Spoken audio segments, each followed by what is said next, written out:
बहुत बहुत सबका धन्यवाद मुझे मौका देने के लिए। और काफी टाइम से सेशंस नहीं ले रही थी, बहुत सारी चीजें समझ में आई जैसे जैसे सर ने गाइड किया। बहुत कुछ जाना और जानकर लगा कि शायद हमने कुछ भी नहीं जाना। जितना हमने सर के साथ समय बिताया, हम बस उतने में ही खुश रहे कि हम सर के साथ हैं।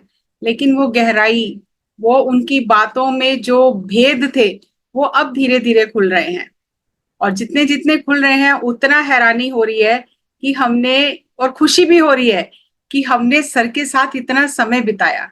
और उन उन पलों को हम बार बार जीते हैं, उन्हें याद करके उन्हें बार बार जीते हैं। तो यही मेरे मन में ऐसे ही विचार चल रहे थे कि पत्री जी ने जो हमें 18 प्रिंसिपल दिए हैं, वो उन्होंने गागर में सागर भर के दे दिया है। तो उसी के ऊपर एक एक प्रिंसिपल पे बात करेंगे। एक एक शब्द जो सर ने लिखा है वो चुन चुन कर लिखा है, ऐसे ही नहीं लिख दिया है। तो एक एक प्रिंसिपल पे हम बात करेंगे कि किस तरह से सर ने हमें समझाया, लिख कर दिया कि हम कहीं भटक ना जाएं। लेकिन अगर फिर भी भटक रहे हैं तो फिर कोई हमारी किस्मत का ही हेर फेर, यही कहा जा सकता है। तो मैं प्रेजेंटेशन के माध्यम से आपके साथ ये स्लाइड्स शेयर करती हूँ, जो मुझे समझ में आया, जो मुझे सर ने समझ दी, उसके हिसाब से गागर में सागर। तो आज हम इसका पहला जो एपिसोड है वो करेंगे। ब्रह्म ऋषि सुभाष पत्री जी, इस नाम को कौन नहीं जानता। पीएसएसएम के संस्थापक, व्यवस्थापक, और जिन्होंने जाने से पहले अपनी कुर्सी पर अपने गाड़ी का स्टेयरिंग अपनी सुपत्नी श्रीमती स्वर्णमाला पत्री जी को सौंप दिया कि अब तुम इस गाड़ी को चलाओ। और 18 प्रिंसिपल सर ने हमें बना के दिए कि ये हाईवे है, इस पर चलते हुए आप लक्ष्य तक पहुंच जाओगे, कहना चाहिए, या इस पर चलकर आप मुझ तक पहुंच जाओगे। तो हमें उन प्रिंसिपल्स पे चलना है, लेकिन हम उसको बहुत ही साधारण तरह से लेते हैं। ठीक है, बता दिया सर ने, कर तो रहे हैं, लेकिन उस एक एक शब्द में कितनी गहराई है उसमें हम डूब कर देखेंगे। तो पत्री जी ने जो 4 प्रिंसिपल सिद्धांत दिए, ध्यान करो, लेकिन ध्यान कौन सा ध्यान, कैसा ध्यान? सांसों के साथ ध्यान स्पेसिफाई किया, सांसों के साथ ध्यान करो। विशेषकर ज्ञान, कहाँ से मिलेगा ज्ञान? बाहर से आपको परोक्ष रूप में पुस्तकों से मिलेगा, और प्रत्यक्ष रूप से आपको ज्ञान मिलेगा। ध्यान से ज्ञान, ज्ञान से मुक्ति। वो जो आपके भीतर से ज्ञान पैदा होगा वो ही आपको मुक्त करेगा। तीसरा उन्होंने सिद्धांत दिया सज्जन सांगत्य। जो 4 प्रिंसिपल्स आप उन्होंने पिरामिड स्पिरिचुअल सोसाइटी के आधार स्तंभ बनाए, सज्जन सांगत्य की, अपना अनुभव दूसरों के साथ साझा करो और दूसरों के अनुभव सुनो। और चौथा पिरामिड एनर्जी, कि आपका ध्यान, आपका ज्ञान, आपका सज्जन सांगत्य पिरामिड एनर्जी को इस्तेमाल करने से बढ़ता चला। तो ये जो हम प्रिंसिपल्स की बात कर रहे हैं, ये प्रिंसिपल्स सारे धर्म ग्रंथों का सार है। अगर हमें एक एक ग्रंथ पढ़ना पड़े तो शायद हमारे पल्ले कुछ भी नहीं पड़ेगा। संस्कृत में लिखे हुए हैं ग्रंथ, बहुत कठिन भाषा में लिखे हुए हैं, और हमें संस्कृत आती नहीं है। और अगर मैं बात करूं कि पंजाबी में श्री गुरु ग्रंथ साहब जी का जो भाषा है वो पंजाबी है, तो शायद हम उसे भी नहीं समझ पा रहे। शायद क्या, समझ ही नहीं पा रहे हम, क्योंकि वो हमारे, जो हमारा स्तर है उससे बहुत ऊपर की बातें, और हमने साधना नहीं की है, तो हम उन चीजों को समझ ही नहीं पा रहे। हम अर्थ का अनर्थ कर रहे हैं, चाहे वो बाइबल है, चाहे वो कुरान है, चाहे वो भगवत गीता है, अष्टावक्र गीता है, उपनिषद है, वेद है, गुरु ग्रंथ साहिब है। तो हम उस चीजों का जो व्याकरण के हिसाब से अर्थ कर रहे हैं, हम उसका अनर्थ कर रहे हैं, अर्थ नहीं कर रहे हैं। तो सर जानते थे कि हमारे अंदर इतनी बुद्धि नहीं है, तो इसलिए उन्होंने सभी ग्रंथों का सार 18 प्रिंसिपल में पिरो के दे दिया। जैसे पहले हम पढ़ाई करते थे तो हम गाइड लेकर आते थे, तो पर गाइड भी बहुत मोटी होती है, बहुत बहुत सारे उसमें चीजें होती हैं। तो जो बच्चे ज्यादा पढ़ाकू नहीं होते वो गाइड नहीं पढ़ते, वो क्या करते हैं, कुंजी लेकर आते हैं। कुंजी आप सबको याद होगा, तो कुंजी बहुत छोटी सी होती है। तो जो बच्चे ज्यादा पढ़ाकू नहीं होते ना, वो कुंजी पढ़ के पास हो जाते हैं। तो पत्री सर ने ये हमें 18 प्रिंसिपल एक कुंजी के रूप में दिए हैं कि अगर तुम्हें और कुछ नहीं समझ में आ रहा तो ये जो कुंजी है इसको पढ़कर तुम पास हो जाओगे, लेकिन इस पर चलना पड़ेगा, खाली पढ़ने से नहीं होगा। तो ये पत्री सर ने हमें कुंजी दी है आध्यात्मिकता की, सभी ग्रंथों का सार निचोड़ कर दिया है। ये प्रिंसिपल केवल पिरामिड स्पिरिचुअल सोसाइटीज मूवमेंट के नहीं है, ये समस्त मानवता के लिए हैं। और जैसे जैसे मैंने अभी इनका अध्ययन किया, इनको समझना शुरू किया, और इनको जो दूसरे ग्रंथों के जो सत्य, जो दूसरे ग्रंथों में सत्य लिखा है, जो सिद्धांत दिए गए हैं, जब देखा तो ये बिल्कुल वही सिद्धांत है जो हमें हर वेद में, ग्रंथ में, उपनिषद में, गीता में दिए गए हैं, लेकिन वो हम समझ नहीं पा रहे हैं। तो जैसे जैसे धीरे धीरे इन चीजों में अब मैं गहरी उतर रही हूँ, सर उतार रहे हैं, तो समझ आ रही है। तो आज हम एक प्रिंसिपल की बात करेंगे, एक एक को लेंगे। आनापानासती ध्यान विधि से ध्यान करना और यही ध्यान विधि दूसरों को सिखाना। अब आप एक एक शब्द को देखो। सर खाली यही लिख सकते थे, ध्यान करना और ध्यान सिखाना लिख सकते थे, ध्यान करना और दूसरा प्रिंसिपल बना सकते थे ध्यान सिखाना, लेकिन सर ने दोनों एक ही सूत्र में पिरोए और स्पेसिफाई किया, उसको खोला। कोई संकेत नहीं दिया कि ये कर लेना या वो कर लेना या कोई और कर लेना, नहीं। आनापानसती ध्यान विधि से ध्यान करना और यही ध्यान विधि दूसरों को सिखाना। ऐसा नहीं कि खुद तो आनापानसती कर रहे हैं और दूसरों को कुछ और करा रहे हैं। तो एक एक शब्द को उन्होंने बड़ा चुन चुन के लिखा कि कहीं हम भटक ना जाएं। और अगर हम इस प्रिंसिपल को फॉलो कर रहे हैं तो इसी से ही हमारे जीवन की नैया पार चली जाएगी। ऐसा नहीं कि 18 ही हम फॉलो कर सकते हैं या कर रहे हैं। अगर ये एक प्रिंसिपल पकड़ लिया ना कि आनापानसती विधि से ध्यान करना है और यही ध्यान विधि दूसरों को सिखानी है, तो हमारी जीवन की जो नैया है वो पार हो जाएगी। अब इस आनापानसती विधि से ध्यान करना क्या है? आना श्वास का आना, अपाना श्वास का जाना, और सती सांसों के साथ, आती जाती सांसों के साथ मिलकर रहना।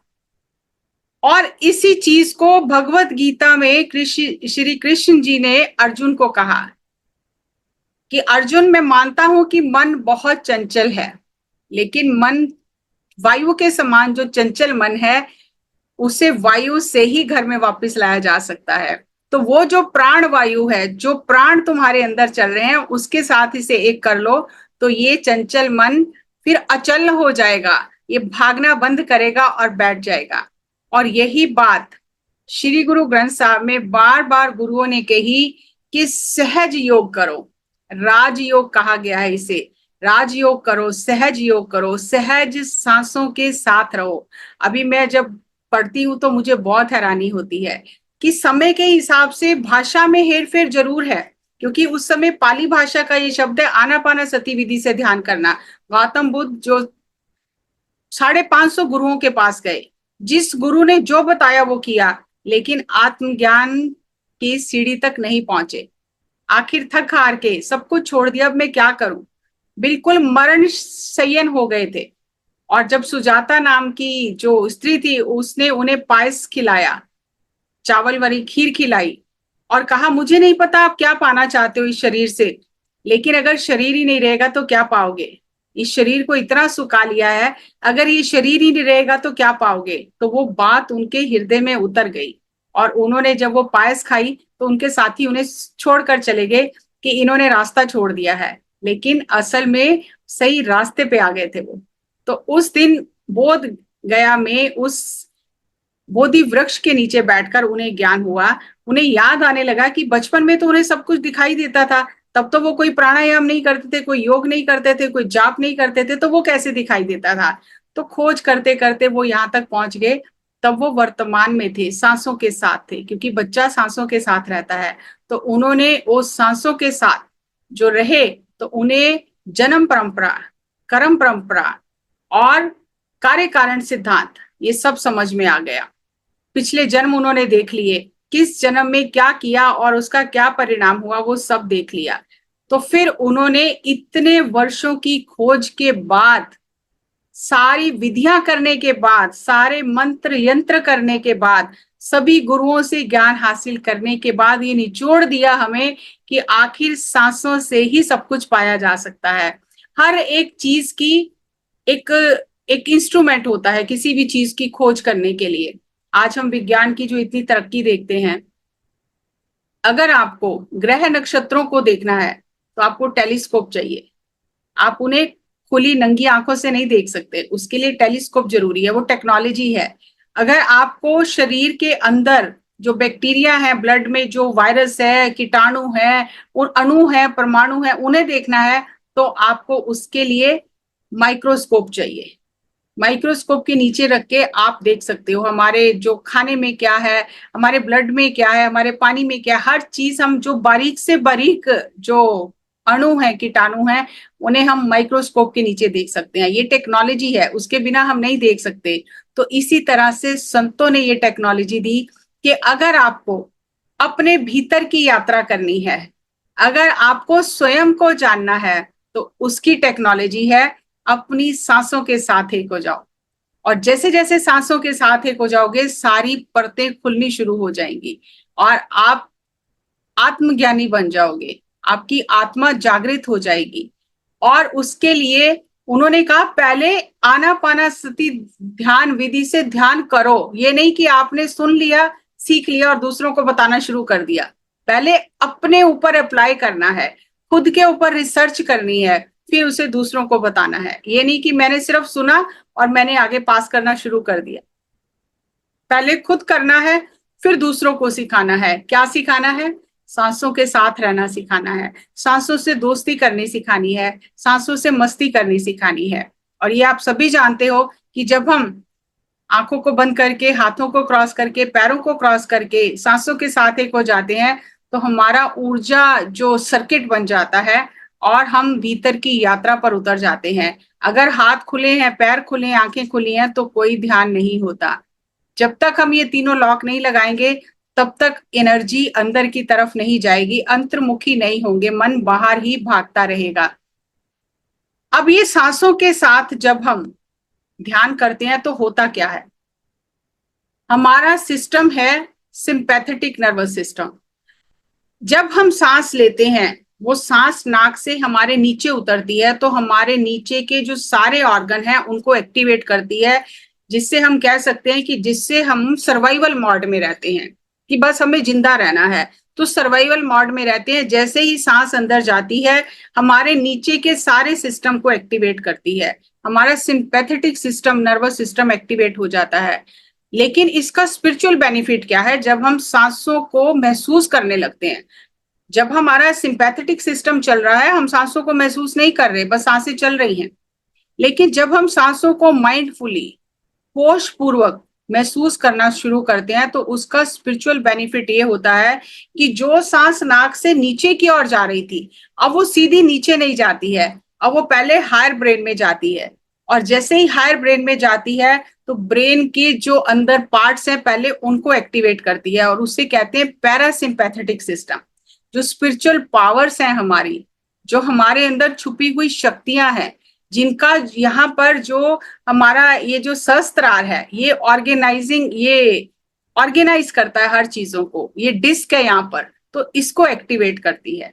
और जैसे यहाँ से फिर नीचे उतरती है रीढ़ की हड्डी में, जहां हमारे चक्र हैं टेलबोन में सारे, तो ये पूरा उसका रूट चेंज हो जाता है। पहले तो सीधा वो नीचे ही जा रही थी, नीचे सर्वाइवल मोड में हमें एक्टिव रखे हुए थी। लेकिन जैसे ही हम माइंडफुली सांसों को महसूस करना शुरू कर देते हैं, तो ये ऊपर से फिर नीचे जाती है, पहले ऊपर जाती है यहां से, फिर नीचे जाती है पीछे से, और हमारा पैरासिम्पैथेटिक सिस्टम जो है वो एक्टिवेट होने लग जाता है। हमारी इंट्यूशन पावर जो है वो एक्टिवेट हो जाती है, हमारा हार्ट रेट कम हो जाता है, हमारा जो पल्स है, जो हमारी धड़कन है, जो हमारे सांसों की गति है, वो कम हो जाती है। इसीलिए हमें बहुत शांति महसूस होती है जब हम सांसों के साथ एक होते हैं। तो हमारा जो एक्सपेंशन होता है, हम फैलते हैं, लेकिन जैसे ही नीचे सिर्फ रहती है, तो नीचे के ही सिस्टम को एक्टिवेट करती है। तो सिर्फ सांसों के साथ एक होकर रहने से इसका स्पिरिचुअल बेनिफिट ये होता है कि हमारे पैरासिम्पैथेटिक सिस्टम को एक्टिवेट करती है, हमारी पीनियल ग्लैंड, जहां पे ये हमारी थर्ड आई है, जब ऊपर की ओर जाती है तो हमारी पीनियल ग्लैंड को टच करती है, तो हमारी पीनियल ग्लैंड को थर्ड आई को एक्टिवेट करती है। और अगर हम सांसों को महसूस नहीं करते, सांसों से दोस्ती नहीं करते, खुद से दोस्ती नहीं करते, तो ये सारी शक्तियां सोई हुई रहती हैं। कोई आपको आशीर्वाद देकर आपकी शक्तियां जगा ही नहीं सकता।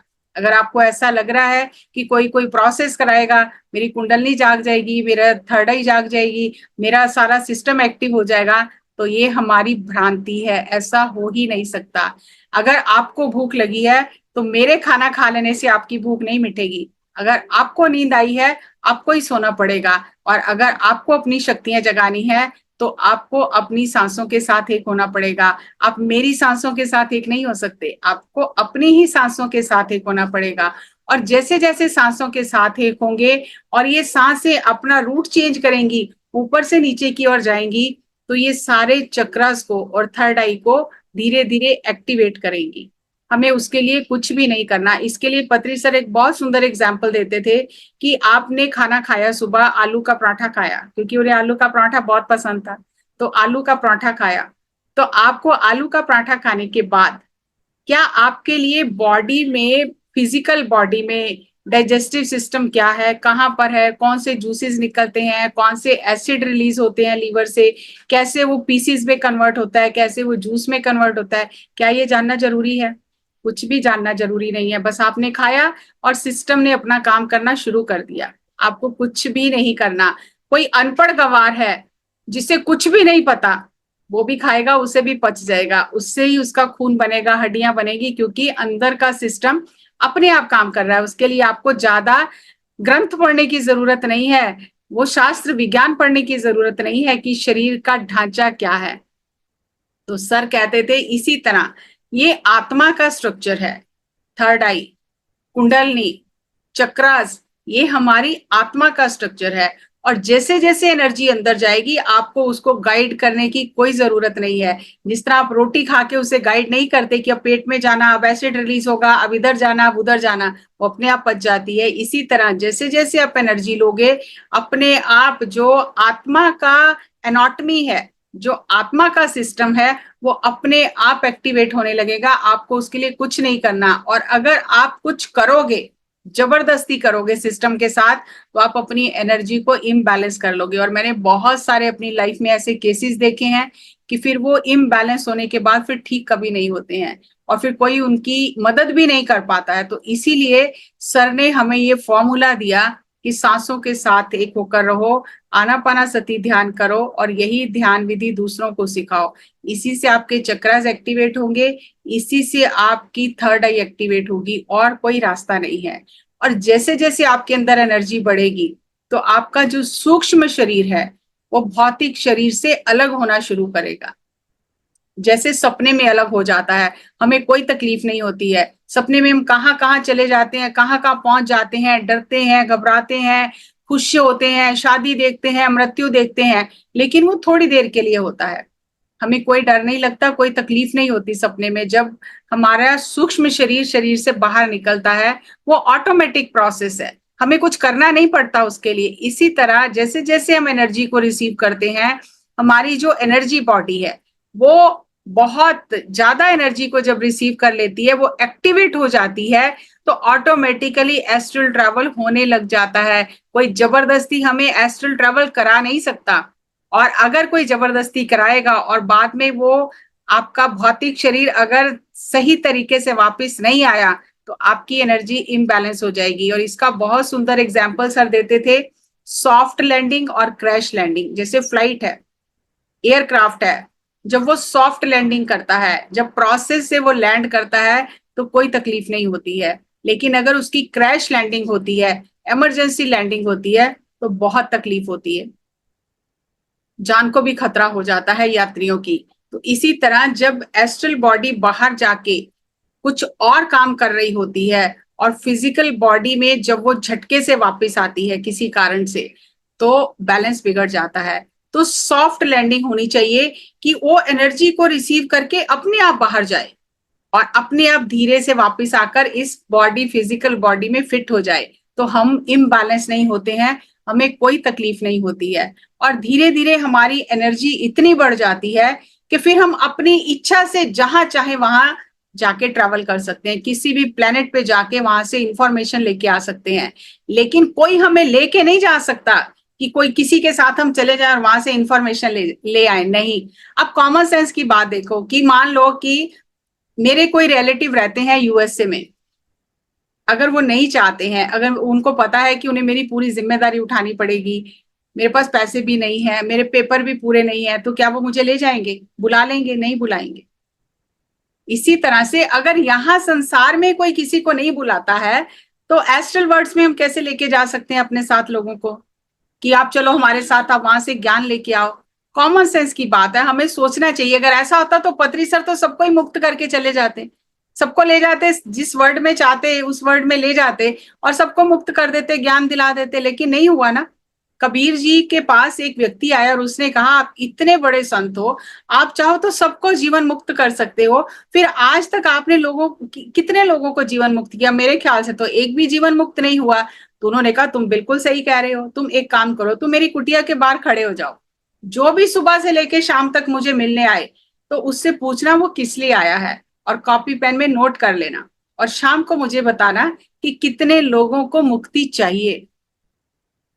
और जब शाम तक वो व्यक्ति बाहर खड़ा रहा और शाम को कबीर जी ने उससे पूछा कि कितने लोगों को मुक्ति चाहिए, कितने लोग जीवन मुक्त होना चाहते हैं, तो उसने कहा एक भी होना नहीं चाहता। तो उन्होंने कहा इसीलिए कोई किसी को जबरदस्ती जीवन मुक्ति भी नहीं दे सकता है, वो भी आप अगर चाहते हैं मुक्त होना तभी आपको मुक्ति मिलेगी। और आपको मुक्त किससे होना है? सर ने जो प्रिंसिपल बताए हैं ना, मतलब मैं कितना भी बताऊं शायद मैं पूरा नहीं बता सकती, क्योंकि बहुत गहराई छुपी है उनमें। आप जब सांसों के साथ एक होते हो तो किससे मुक्त होते हो? दुनिया से मुक्त हो जाते हो, दुनिया बंद हो जाती है। अपने मन से मुक्त होते हो, मन के विचारों से मुक्त होते हो, मन के बंधनों से मुक्त होते हो। कोई आपको आपके मन से मुक्त नहीं कर सकता, आपकी सांसें ही आपको मन से मुक्त कर सकती हैं। तो इसीलिए ये सर ने सिद्धांत बना के दिया कि कोई भी आशीर्वाद दे के आपको मुक्त नहीं कर सकता, क्योंकि मुक्त होना किससे? आपको किसी ने आपको बांधा नहीं है, आपके मन ने ही आपको बांधा हुआ है, और मन से मुक्ति ही सही मुक्ति है। एक बार स्वामी रामा अपने गुरु के पास गए और उन्होंने अपने गुरु को कहा कि मुझे मुक्ति चाहिए। तो गुरु ने कहा ठीक है, सुबह तुम आ जाना, सुबह ही तुम्हें मुक्ति दे दूंगा। तो सारी रात स्वामी रामा को नींद नहीं आई कि सुबह ही मुझे मुक्ति मिल जाएगी और ये झंझट से हमेशा के लिए छुटकारा हो जाएगा।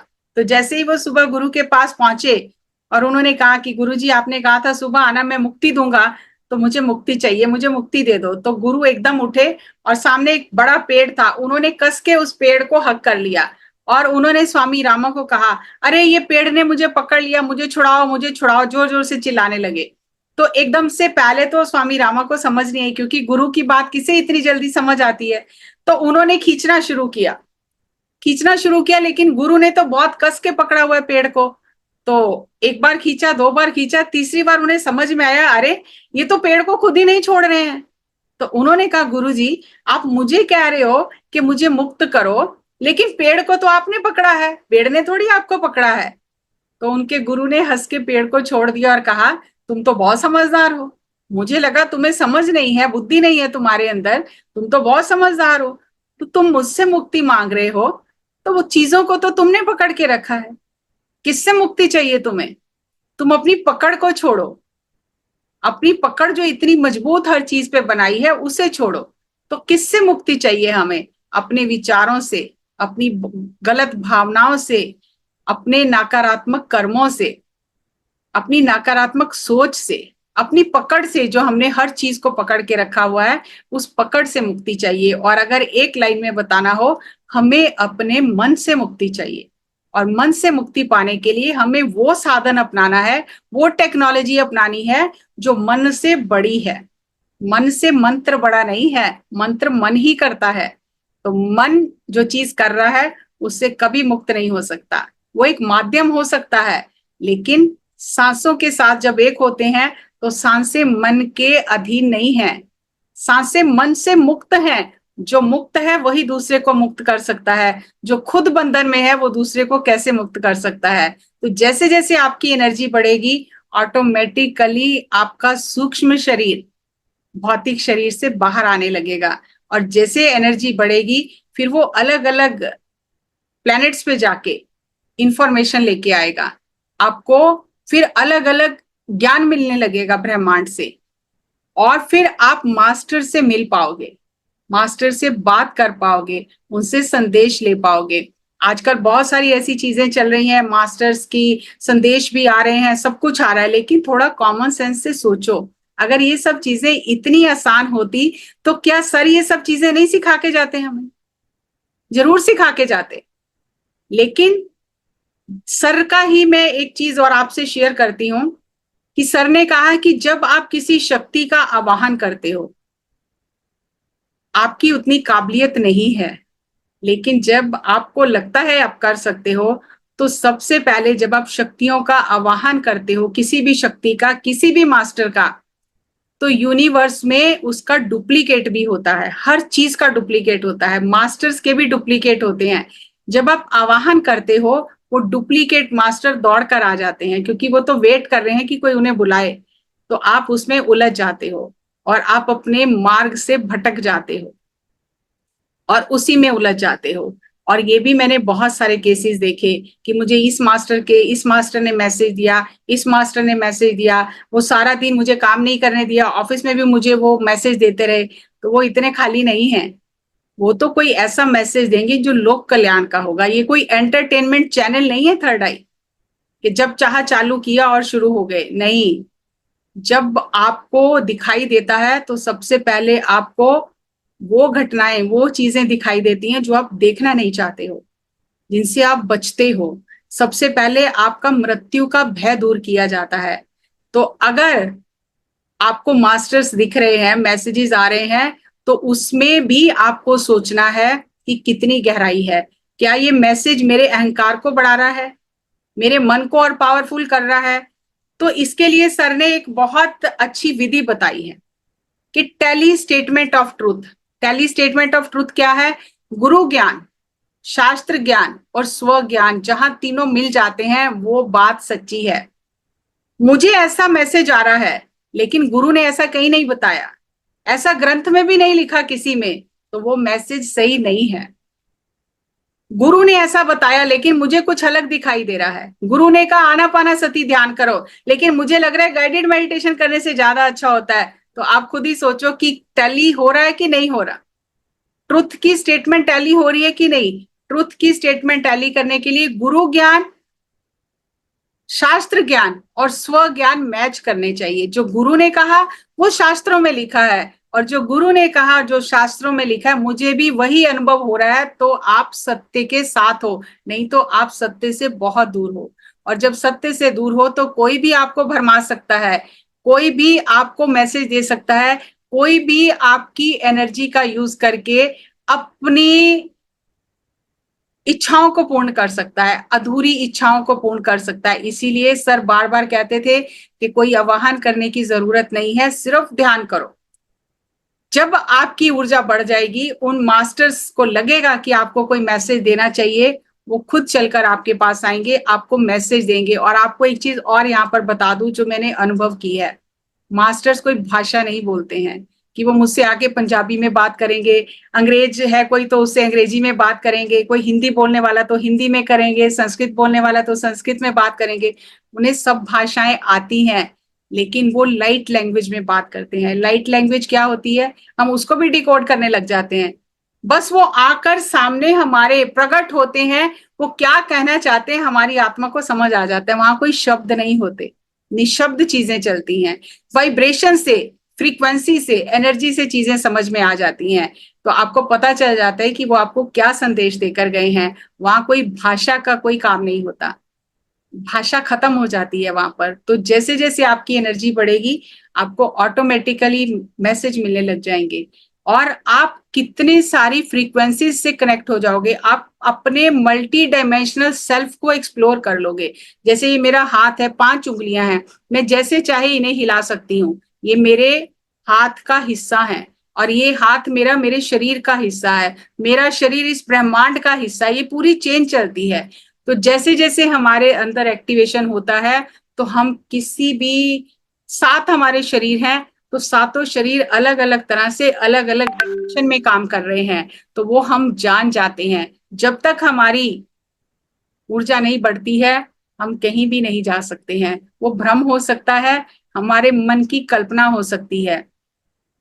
तो जब हमारा शस्त्र पूरी तरह से जागृत हो जाता है, तो हम मल्टी डायमेंशनल बीइंग बन जाते हैं। उससे पहले हमारा पूरा नाड़ी मंडल पहले शुद्ध होना चाहिए, फिर हम मल्टी डायमेंशनल बीइंग बन जाते हैं कि आप पलक झपते किसी भी ग्रह पे, किसी भी डायमेंशन में जाके आप देख सकते हो। ये गुरु की अवस्था होती है।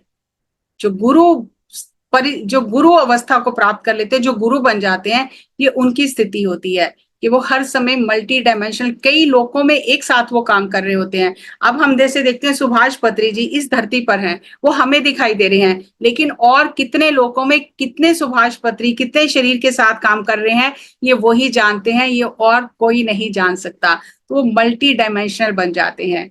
तो ये एक प्रोसेस है, इसीलिए गुरबानी में भी इस चीज को कहा गया, और बार बार सभी ग्रंथों में ये चीज कहा गई कि सहज में रहो। लेकिन जब हम श्वास को ही असहज कर लेंगे, तेज करेंगे, धीरे करेंगे, रोकेंगे, कई तरह से सांसें लेंगे, जब सांसें ही असहज कर लेंगे तो सहज ध्यान में कैसे जाएंगे। तो जो मुझे समझ में आया मैंने आपके साथ शेयर किया, और अगर हमने इस एक प्रिंसिपल को पकड़ लिया तो हमारी नैया पार है। लेकिन हमारा मन जो है ना बहुत लालची है और शॉर्टकट ढूंढता है। तो हमें अभी कोई मैसेज आ जाए ना कि यहाँ पर ये अलग चीज कराई जा रही है, तो हम भाग जाएंगे कि चलो देख के आते हैं क्या होता है। वो सिर्फ देखना नहीं होता, वो इसका मतलब है कि हमें ना तो अपने गुरु पर भरोसा है, ना अपनी साधना पर भरोसा है। तो हम भाग रहे हैं। जब हम भाग रहे हैं तो गुरु भी देख लेता है कि भाग ले बेटा, कितना भागना है, आएगा तो मेरे पास ही वापस, करके टाइम खराब, आ जा सीख के आ जा। साइंटिस्ट क्या करते हैं, एक वैज्ञानिक ने खोज की, अपनी सारी जिंदगी लगा दी और सारी खोज लिख दी कि मैंने ये चीजें की और इससे ये परिणाम निकला। जो दूसरा साइंटिस्ट आता है, वो फिर पिछली पूरी खोज नहीं करता, पिछली वो पढ़ लेता है, उससे आगे शुरुआत करता है कि इससे आगे और मैं क्या कर सकता हूं। लेकिन अध्यात्म में यही गुरु संत यही करते हैं कि बेटा मैंने यहां तक खोज कर ली है, ये तू सांसों के साथ चला जाएगा तो बहुत सरल मार्ग से तू पहुंच जाएगा, तुझे और खोज करने की जरूरत नहीं है। लेकिन हम तो, जो संसारिक वैज्ञानिक है उसकी तो बुद्धि बहुत तेज होती है, हमारी तो बुद्धि है ही नहीं है कि हम कहते हैं गुरु ने खोजा होगा, हमें थोड़ी पता, हम फिर जीरो से स्टार्ट करेंगे, हम सारी विधियां करेंगे और फिर उसके बाद देखेंगे हम कहाँ पहुंचते हैं, तो हम अपना समय खराब करते हैं। सारी विधियां करने के बाद, मंत्र करने के बाद, पूजा करने के बाद, सब कुछ करने के बाद आत्मा को आखिरी जन्मों में सांसों के साथ ध्यान करना ये समझ आता है, और ये समझ आने के बाद फिर वो जीरो से स्टार्ट करेगी तो अपनी ही यात्रा लंबी करेगी। तो इसलिए पत्री सर ने जो 18 प्रिंसिपल दिए हैं, गागर में हमें सागर छुपा कर दिया है, उसकी महानता को समझें, अपने गुरु पर भरोसा रखें, गुरु के शब्दों पर भरोसा रखें। गुरु के शब्द ही हमें भवसागर से पार कर सकते हैं। अपने मन की मर्जी करके हम कहीं भी नहीं पहुंचेंगे। So thank you, thank you, thank you.